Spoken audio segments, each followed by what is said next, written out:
แล้วเขาก็ด่าอีแก่เขาฟ้าแว่นปุ๊บแล้วก็มาเลยแล้วก็มาเลย3-4 มือปุ๊บปั๊บเอามีดไปครับเอามีดจิกมีดไปเลยครับ2 เล่มแบบว่าชี้หน้าเลยครับถึงผมไม่ทำเขาทำผมแน่เพราะว่าเขาวิ่งเข้ามาแล้วครับพี่เขาบอกว่าเราอยากจะเป็นเจ้าเดียวที่ขายของตรงนี้คนอื่นห้ามขายใช่หรือเปล่าฮะอาม่าไม่ใช่มันเริ่มต้นได้ยังไงกับร้านชานมไข่มุกเนี่ยขายก๋วยเตี๋ยวอยู่ก๋วยเตี๋ยวมันจะหมดแล้วก็ไปเก็บโต๊ะพับโต๊ะมันเสียงดังปุ๊บเขาก็หาว่าเราเก็บกระแทกเขาด่าอีแก่ท่านก็เลยไปถามเขาว่าเธอมาว่าฉันทำไมฉันทำอะไรแล้วเขาก็เรียกน้องสาวเข้ามาปุ๊บน้องสาวก็มาโวยวายด่าพี่ก็เอาไปถามอีกเธอจะโวยวายทำไมเนี่ยนะจะโวยวายทำไมอาม่าได้ด่าเขาป่ะไม่ด่าค่ะไม่ด่ากลับเหรอไม่ได้ด่าอีกคนนึงมาอีกก็ด่าเฮ้ยใจเย็น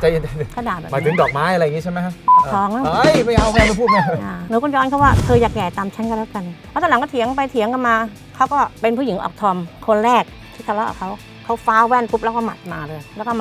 3-4 มือปุ๊บปั๊บ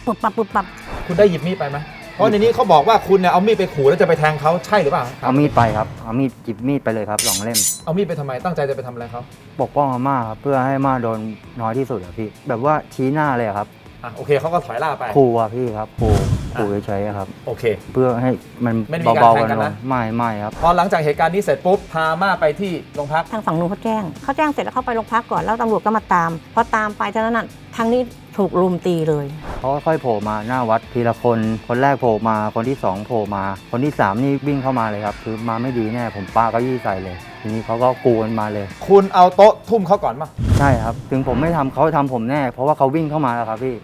ผมก็วิ่งข้ามถนนไปเลยครับข้ามมาได้เลนหนึ่งอีกเลนหนึ่งผมไม่พ้นมอเตอร์ไซค์เฉี่ยวครับก็ล้มก็โดนเลยครับมีอีกประเด็นหนึ่งนะฮะประเด็นเรื่องของการพาดพิงถึงเจ้าอาวาสวัดนะครับที่มีโพสต์ว่าเจ้าอาวาสอะค่ะว่าเข้าข้างคนนี้ท่านไม่เกี่ยวอะค่ะจากโพสต์นี้ก็คือไม่พอใจใช่ค่ะต้นโพสต์เนี่ยไม่รู้จักจริงเหรอฮะคนนี้ไม่รู้จักค่ะยืนยันว่าไม่ได้จากฝั่งนี้ใช่ไหมครับหนูรับรองได้ว่าไม่ใช่หนูนี่นะฮะเจ้าอาวาสไม่ให้ความร่วมมือใดๆแถมไม่ให้อาม่าขายที่เดิมต่อไปทั้งที่ขายมาแล้ว 20-30 ปีคุณนุ้ยเป็นใครอะไรยังไงเอ่ยมีความเกี่ยวข้องอะไรกับร้านก๋วยเตี๋ยวหรือเปล่าเป็นเพื่อนกับลูกชายอาม่าค่ะที่มาที่ไปของโพสต์นี้ยอมรับว่าด้วยอารมณ์ที่เราเข้าข้างเพื่อนแล้วขอดูกล้องไม่ได้อย่างนี้ค่ะขอดูกล้องจากทางวัดไม่ได้ก็เลยเข้าใจว่าทางวัดเข้าข้างทางนู้นไหมอันนี้ต้องขอโทษทางวัดด้วยก็ไม่มีใครรู้ว่าพี่เขาโพสต์ค่ะรู้จักคนนี้ใช่ไหมรู้จักส่วนตัวกันค่ะแต่ว่าเฟซอันนี้จะเป็นเพื่อนกับแค่ลูกชายอาม่าขอโทษชาววัดเวทุกคนนะคะที่หนูว่าไม่ได้ก้าวไก่ถึงหลวงพ่อจริงหลวงพ่อผู้มีพระคุณหนูก็ขอโทษหลวงพ่อด้วยนะคะหนูขอโทษค่ะถามตรงๆคุณไอซ์เคยไปมีเรื่องอะไรกับเขาเคยพูดจาอะไรที่ไม่เข้าหูเขาหรือเปล่าไม่เคยครับไม่เคยมีเรื่องอะไรกับเขาเคยทะเลาะกับน่าจะเป็นลูกค้าเขาแล้วครับซื้อน้ำร้านเขาเข้ามากินร้านเราได้ไหมได้ครับได้แต่ต้องให้เขาเอาไปทิ้งด้วยอาม่าบอกว่าเหมือนกับเจ้าอาวาสเคยเตือนเกี่ยวกับฝั่งชานมเหรอฮะวันนั้นเขาเรียกหนูเข้าไปเขาบอกว่าอย่าไปมีเรื่องกับเขานะร้านเนี่ยเพราะว่าเขา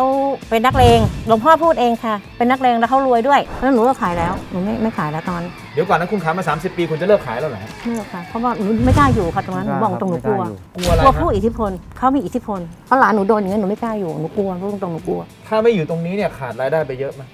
วันละ10,000แหละค่ะขายได้วันละ10,000